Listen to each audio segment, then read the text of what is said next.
12 शतकड़ारू अधिक अल्कोहल थिबा औषध बिना डाक्तरी प्रेस्क्रिप्शन रे मिलिबनी। केंद्र और स्वास्थ्य और परिवार कल्याण मंत्रालय पक्षरु एही कटकणा लगा जायछि।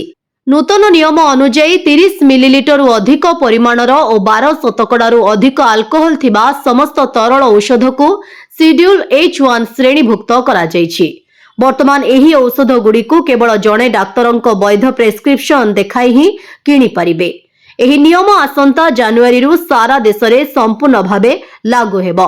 पूर्वरु केतेक आरोमेटिक प्रस्तुति स्वास्थ्य टॉनिक और काश सिरप रे 80 शतकड़ारू 90 शतकड़ा पर्यंत अल्कोहल रहुथुला।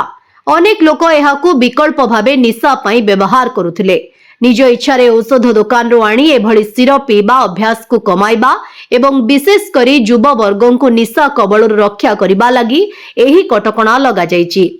विशेषज्ञ अनुଯାयी किसी अल्कोहल युक्त सिरप एवं मद्यपान निशा पई अपव्यवहार करा जाउथला।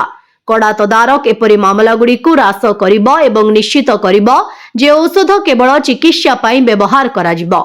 H1 भारत रे किपरि औषध अंतर्भुक्त करे जहार विक्रय एवं व्यवहार स्वतंत्र तदारक अधीन रे।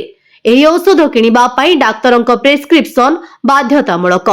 एहा सहित औषध विक्रयर रेकर्ड बजाय रखिबाकू पड़िबो जहा द्वारा आवश्यक हेले सेगुड़िक जांच करा जाई पारिबो।